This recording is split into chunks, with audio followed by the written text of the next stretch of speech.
Hello and welcome to another episode of Let's Play Hull City in Football Manager 2018. And since last episode, that glorious win over Barcelona in the Champions League, things have been going decently. First we managed to beat Leeds at home in the league. Kind of though disappointing, we should definitely have scored more goals here. And then we managed to beat Leicester away. And I'll tell you guys, this goal by Brannigan was sensational. It was a half volley in the top corner. It was such a beautiful masterpiece. And 2 goals from Keane also. Then we had this Monaco. And I say this result doesn't make sense.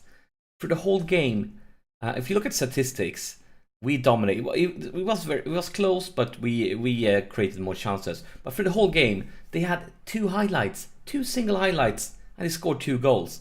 We had like 8 highlights, something like that. So many chances. We had a goal that became disallowed. I'm not even sure why it was disallowed. It was an own goal of one of their players, so I really can't see any reason for it to be disallowed. We had one in the woodwork. Like, this result doesn't make sense at all. But that brings us to this situation in the Champions League, because actually, at the same time as we lost against Monaco, Inter and Barcelona had a draw. Let's see if we can find it here. Yeah, goalless draw between Inter and Barcelona. So actually, even though we lost, we're in a situation where we have 9 points, Monaco has 9 points, Barcelona has 7 points, and Inter has 4 points. So Inter is out; they can't qualify. But in the last round, we are playing Inter, while Barcelona and Monaco playing. In Barcelona, they have the at-home advantage. So if Monaco wins or manage to get a draw, it doesn't matter how our game versus Inter ends, we will go through to the knockout rounds. But if Barcelona wins, it's going to be interesting. Because if Barcelona wins, it means if we lose versus Inter, both us and Monaco will end up on 9 points. And of course, Barcelona will also end up at 9 points. But the difference is, 10 points. So they will overtake us. But the difference between us and Monaco will be the goal difference. And then it depends on which team loses the biggest. Because we currently have a little bit better goal difference. But I mean, if they lose with 1 goal versus Barcelona, well, we lose with a few goals versus Inter. It's going to be, like, everything can happen. I would say we are the favorites, because most likely Barcelona will beat Monaco. And if we lose versus Inter, Barcelona will still probably beat Monaco bigger with that home advantage compared to how much we're going to lose against Inter. So most likely we are in the driver's seat. Like, we should be favorites to go through to the next round. But everything can happen. It's definitely not clear. Today, though, it's a special game. And the reason this is a special game is we are playing Wolves. And Wolves is a team that, before the season, when I was like looking at schedule, like what games I'm going to record episodes from, and so on, Wolves was not on the table. I had we won't see any Wolves episode during this season. But you all remember the great start they had of the season. They were topping for quite some time. Now, though, they have fallen into a bad stint. If we take a look at their schedule, as you can see, they have a long stint now with only losses and draws. So they have fallen down, but they are still very close to a Champions League position. So I felt like they deserve an episode. After that crazy start of the season, they deserve an episode.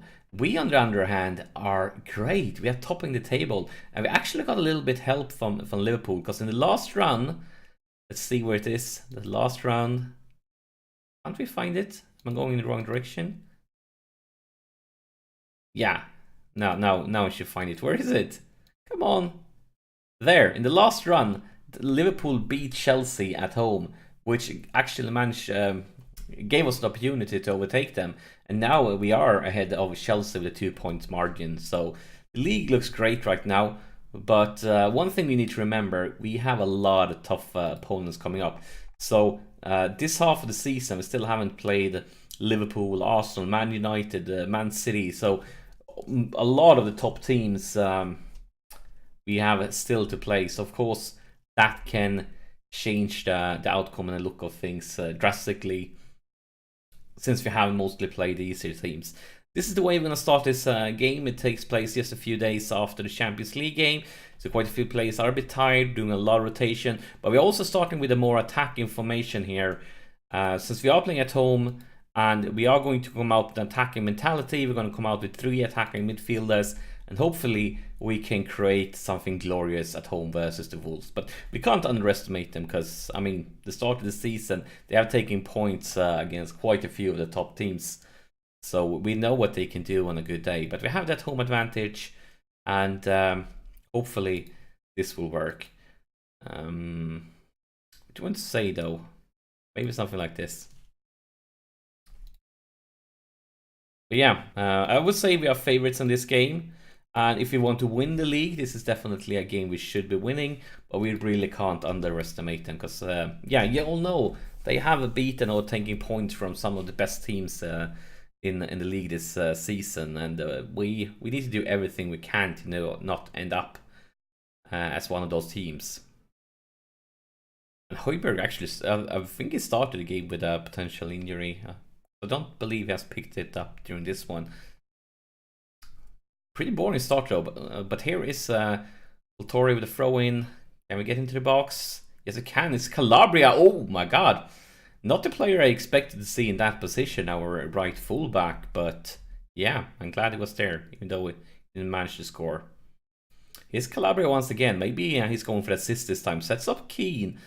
Clear Calabria again. Calabria is really in every attack this far into the game, and yeah, Brannigan goes for Gnabry. Gnabry has scored quite a few goals this season, and maybe he's going for another one. His Bowen though is Keane, and Bowen. Where's this one heading? Decent try. Not great, but decent, and we're gonna see a corner here. So yeah, this highlight has been going on for long, and we like really put them on some serious pressure. But I guess that's it of the highlight. It's going for a throw-in. We're not going to get to see that one. But looking at statistics, though, they have been creating chances themselves. Like, we are not dominating things, at least not when it comes to the statistics. But you can't trust the statistics, because you all saw that Monaco game we had, where we were creating more chances, and they still won 2 goals against none. Here's Keane. For Brannigan, what will he do? Goes all the way back to Farrell, and oh my god, this is very, very lucky. Really lucky. It's an own goal, but as I said it before, as long as we are scoring, I don't mind how it looks. I take everything. Anything goes, as long as we get goals and 3 points. But yeah, let's take a look at Farrell's shot and how it bounces, because this one is going, like, this one is going far wide the post before it hits the Wolves defender. So yeah, very lucky, but something is going to happen ASAP. And this time it's actually the Wolves for the possession. But as I say that, we have intercepted it. It's Bowen trying to change the side, but that was a very optimistic pass, but Gnabry managed to win it. It's Bowen. Look at right flank, a lot of space, but instead he tries to go to middle. Here's Gnabry. Alena. Bowen for Keane. It's going to be a penalty. It's going to be a penalty. Beautiful news. And let's see. I think it's who is the one stepping up? It's Alena. And Alena, if you don't remember, he was the guy that we signed this summer for almost nothing from Barcelona, like 1.5 million or something like that. He was transfer listed, and he's 23 years old. He looks fantastic. And my aim was actually, just, as I said before, just to sign him because he was almost free, really good, loan him out for 2 seasons and then selling on with a huge profit. But nobody wanted to loan him, so he has actually been playing quite a few games for us. He's still like a backup dude, but with a tough schedule in the Champions League and a lot of rotations, he have been playing quite a few games. Or at least he has come on from the bench many times. He is starting here, and he did score here. But this is Wolves, and they are slowly working their way into our side of the pitch. Maybe we can intervene it though. Come on guys, focus. Or maybe not. Everton on the left flank, a long cross, and oh my god, this is crappy. Bessedine with the goal for Wolves. And this kind of almost feels like, now we scored 2 goals, but it feels like the Monaco game, because we were getting like highlight, and then they got 1 highlight goal. And then we were getting highlight, and they got 1 highlight goal, and then it was game over. But now we at least have managed to score 2. We're still in the driver's seat. We have that home advantage. Still kind of impressive though. I thought we were going to be dominating this game more than we have. And Costas just over the top bar. Yeah, we have been getting a lot of highlights. 8 shots to 4, but only 3 on target today once. And they have picked up an injury there on Everton. Still, we need to tell the lads when not pleased. I mean, look at some of these ratings: 6.5, 6.2, 6.6, 6.6. A lot of room for improvements. And I think I'm actually going to go to the tactics screen here. And let's try to bring Brannigan a little further up in the pitch and changing him around to a box-to-box midfielder. And instead of focusing on defense, I'm going to put you on support here. Let's see if this helps. Actually, in considering changing around our shorter passings, maybe we should try to speed things up with more direct passes also. I'm going to give this a little while to see what happens. Elena with a free kick, and oh my god, that was really close. Keane picks up the rebound, but it's cleared. Gnabry. What's going on there? There's a lot of chaos in the penalty area, but I guess that's the highlight.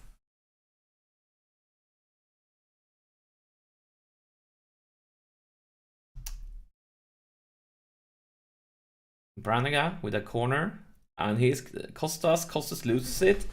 Maybe we're going to hit the counter attack. No, intercepted by Costas. Great playing, he's everywhere. And Bowen into the box, and saved by the Wolves goalkeeper.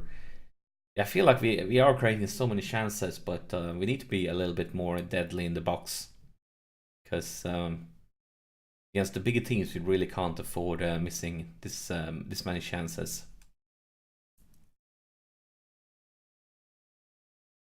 Clock is ticking away though. I think it's time for some subs. So first off, let's see who has been garbage today. Bowen and Keane. Bowen is also a bit tired. I think he's definitely going. And well, maybe we should go with Keane also. I mean, he's fit, but that 6.5 rating is just embarrassing. Just embarrassing. But maybe we could do it. Actually, we could do it like this. We're going to change Keane and Gnabry around. And then we're going to remove Gnabry instead and bring in Harry Kane.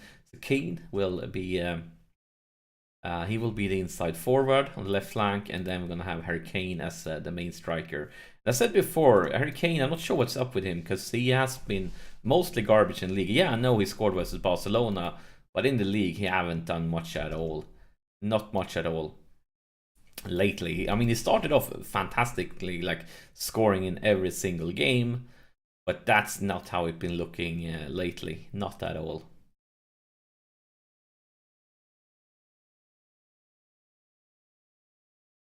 And we are getting closer and closer to full time. I mean, look at this, 19 shots, but still not good enough. Arbo picks this one up. Goes for Keane now in his new position on the left flank. Farrell. Elena with a long cross, a bit optimistic though, and this could be bad news for us, because here is Wolves, and they have a lot of players joining in the attack. This could be very dangerous, but luckily for us, I mean, if he would have gone for a pass there, that could have been insanely dangerous, but with that shot, we were fine. 3 minutes of extra time, there's 1 minute left of the extra time, and this Wolves. Come on guys, focus. Come on, we can win it. We can turn this around. We can create a counter-attack from this, instead of letting them working their way slowly towards our box. Come on, guys. That's beautiful. And that's not beautiful. That's terrible. It's always to lose the second balls. Oh my god, I'm actually nervous now. I feel like this is really bad news for us. Calabria, though. Man, come on. Elena, Kane, Harry Kane. Trying to go for Lena. Here's Carbo. What will he do? Goes for Calabria, and that was a really crappy pass. But hopefully the good thing with this one means that it's full time. So I really feel like, I mean, we won it, we got the job done. But considering how we dominated things, 9 shots on target to 1, 20 shots to 11. 3 clear-cut chances to 0. I feel like we really should have been able to close this game down earlier. We should have scored like 1 or 2 more goals. So I'm actually going to tell them that I am disappointed, because even though we won, this wasn't good enough. And in a tougher game, we really can't afford not scoring more than we did. But still, we got 3 points, and considering that Wolves have taken points for quite a few of the top teams, I guess we should be pleased with it. But yes, you always hope for more. You always do. Yeah.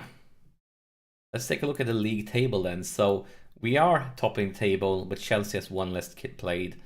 And Liverpool managed to beat Palace. A solid result during the game.